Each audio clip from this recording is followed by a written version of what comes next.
وقت کی تخلیق سے پہلے جب لوح تھی نہ قلم تھا، آسماں تھا نہ زمین تھی، اور نہ ہی جنت دوزخ کی تخلیق ہوئی تھی۔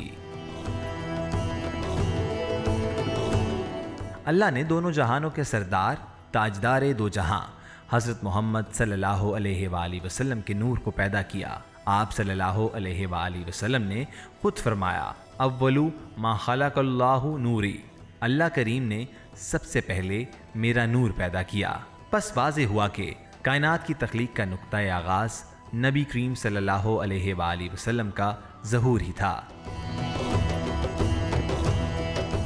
بعد ازاں آنے والے زمانوں میں 1,24,000 پیغمبر رحمت للعالمین خاتم النبیین حضرت محمد مصطفیٰ صلی اللہ علیہ وآلہ وسلم کی آمد کی خوشخبریاں سناتے رہے، بالکل ایسے جیسے ابر آلود موسم میں ٹھنڈی ہوائیں ابر بارہ کی خبر دیتی ہیں۔ اسی پس منظر میں آپ صلی اللہ علیہ وآلہ وسلم کی آمد ہوئی اور زبان مبارک سے اعلان ختم نبوت لا نبی بعدی جاری ہوا۔ حضرت ابن عباس رضی اللہ تعالیٰ عنہ سے روایت ہے کہ آپ صلی اللہ علیہ وآلہ وسلم نے فرمایا، اللہ تعالیٰ حضرت آدم علیہ السلام اور بعد میں آنے والے انبیاء کو نبی کریم صلی اللہ علیہ وآلہ وسلم پر ایمان لانے کا حکم فرماتے رہے۔ تمام امتیں آپ صلی اللہ علیہ وآلہ وسلم کی تشریف آوری کی خوشخبری سنتی سناتی رہی، اور آپ صلی اللہ علیہ وآلہ وسلم کے وسیلے سے فتح کی دعائیں مانگتی رہی، یہاں تک کہ اللہ تعالیٰ نے آپ صلی اللہ علیہ وآلہ وسلم کو بہترین امت، بہترین زمانے، بہترین ساتھیوں اور بہترین شہر میں معبوس فرما دیا۔ حضرت جابر بن عبداللہ رضی اللہ تعالیٰ عنہ روایت کرتے ہیں، آپ صلی اللہ علیہ وآلہ وسلم نے فرمایا، بے شک اللہ تعالیٰ نے تمام مخلوق سے پہلے تیرے نبی کا نور اپنے نور سے پیدا فرمایا، پھر وہ نور مشیت ازدی کے مطابق جہاں چاہتا سیر کرتا رہا۔ آپ صلی اللہ علیہ وآلہ وسلم نے مزید فرمایا، جب اللہ تعالیٰ نے مخلوقات کو پیدا کرنے کا ارادہ کیا تو اس نور کو 4 حصوں میں تقسیم کر دیا۔ پہلے حصے سے قلم بنایا، دوسرے سے لوح اور تیسرے سے عرش تخلیق کیا، پھر چوتھے حصے کو مزید 4 حصوں میں تقسیم کیا، جس کا پہلا حصہ عرش اٹھانے والے فرشتے بنانے کے کام آیا، دوسرے حصے سے کرسی بنائی اور تیسرے سے باقی فرشتے پیدا کیے گئے، اور پھر چوتھے کو مزید 4 حصوں میں تقسیم کیا تو پہلے سے آسماں بنائے، دوسرے سے زمین اور تیسرے سے جنت اور دوزخ کی تخلیق کی۔ اللہ رب العزت تاجدار کائنات صلی اللہ علیہ وآلہ وسلم کے نور سے ہر شے کو تخلیق فرمانے کی وجہ خود بیان فرماتا ہے کہ اگر میں نے اسے پیدا نہ کرنا ہوتا تو نہ تمہیں پیدا کرتا اور نہ ہی زمین و آسماں کو۔ یہاں پہنچ کر کچھ دیر ٹھہرتے ہیں اور اس سارے عمل کے دوران وقوع پذیر ہونے والے ایک دلچسپ پہلو پر بھی نظر ڈالتے ہیں۔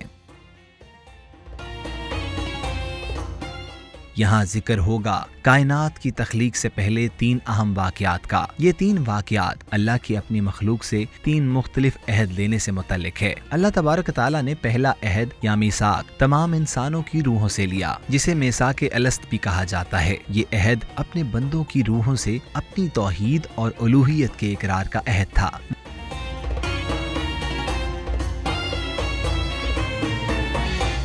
مسند امام احمد بن حنبل کے مطابق حضور اکرم صلی اللہ علیہ وآلہ وسلم نے فرمایا کہ اللہ تعالیٰ نے حضرت آدم علیہ السلام کی پشت میں موجود انبیاء سے مقام عرفہ پر میثاق لیا، پس آپ کی پشت سے تمام ذریت کو نکالا جسے اس نے پیدا کیا تھا، پھر انہیں اپنے سامنے سورج کی شعاؤں میں نظر آنے والے ذرات کی شکل میں بکھیر دیا، پھر ان کے ساتھ براہ راست کلام فرمایا اور کہا، الستُ بربکم، کیا میں تمہارا رب نہیں ہوں؟ سب نے سر تسلیم خم کیا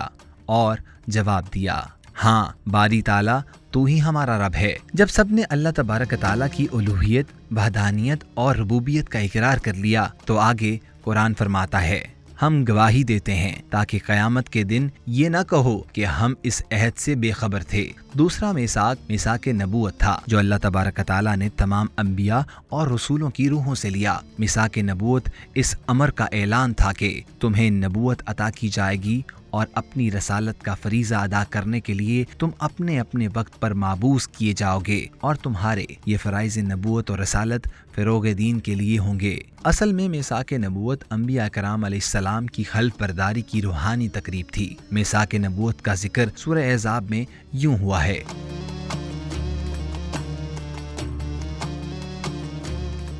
اور جب ہم نے انبیاء سے عہد لیا، خصوصاً آپ سے اور نوح سے اور ابراہیم سے اور موسیٰ سے اور عیسیٰ ابن مریم سے، اور ہم نے ان سے نہایت پختہ عہد لیا تاکہ اللہ سچوں سے ان کے سچ کے بارے میں دریافت فرمائے، اور اس نے کافروں کے لیے دردناک عذاب تیار کر رکھا ہے۔ اللہ رب العزت نے تیسرا میثاق بھی سب انبیاء اور رسولوں سے لیا۔ یہ تیسرا میثاق تعظیم، تقریم اور تسلیم نبوت محمدی صلی اللہ علیہ وآلہ وسلم سے متعلق تھا۔ تیسرا عہد اللہ نے اپنے نبیوں اور رسولوں سے آپ صلی اللہ علیہ وآلہ وسلم کی رسالت کی تعظیم، آپ صلی اللہ علیہ وآلہ وسلم کی اتباع اور آپ صلی اللہ علیہ وآلہ وسلم پر ایمان لانے اور آپ صلی اللہ علیہ وآلہ وسلم کے مشن کو کامیابی سے ہمکنار کرانے سے متعلق لیا۔ اللہ نے اپنے انبیاء اور رسولوں کی ارواح سے یہ عہد بھی لیا کہ نبی آخر الزماں حضرت محمد صلی اللہ علیہ وآلہ وسلم کی آمد کا ذکر تمام انبیاء اور رسول اپنے اپنے زمانے میں اپنی اپنی امت کے سامنے کرتے جائیں گے، اور انہیں بتائیں کہ جس کسی کو محمد صلی اللہ علیہ وآلہ وسلم کا زمانہ ملے تو اس کا فرض ہے کہ آپ صلی اللہ علیہ وآلہ وسلم پر ایمان لائے۔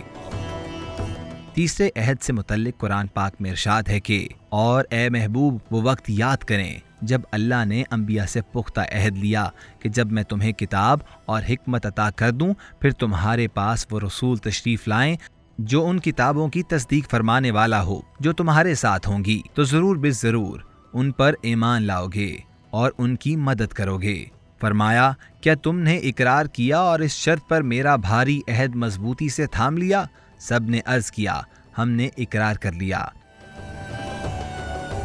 فرمایا کہ تم گواہ ہو جاؤ اور میں بھی تمہارے ساتھ گواہوں میں سے ہوں۔ آیت مبارکہ میں لا تؤمنن بہ کے ذریعے اللہ تبارک تعالیٰ نے انبیاء کرام اور رسولوں کی نبوت اور رسالت کو حضور اکرم صلی اللہ علیہ وآلہ وسلم کی نبوت اور رسالت پر ایمان کے ساتھ مشروط کر دیا۔ اسی کے ساتھ تمام انبیاء اور تمام رسولوں پر آپ صلی اللہ علیہ وآلہ وسلم پر ایمان لانا، آپ صلی اللہ علیہ وآلہ وسلم کی نصرت و مدد بھی لازم کر دی۔ تیسرا عہد جہاں حضرت محمد صلی اللہ علیہ وآلہ وسلم پر سلسلہ نبوت کا اختتام واضح کر گیا، وہیں یہ بھی معلوم ہو گیا کہ نبی وہی برحق تھے جو آقا علیہ السلام سے پہلے آ چکے تھے، چونکہ آقا علیہ السلام کے لیے اللہ تعالیٰ نے سب انبیاء کی تصدیق فرما دی تھی۔ اس لیے آپ صلی اللہ علیہ وآلہ وسلم کے بعد جس نے بھی نبوت کا دعویٰ کیا وہ کذاب ٹھہرا۔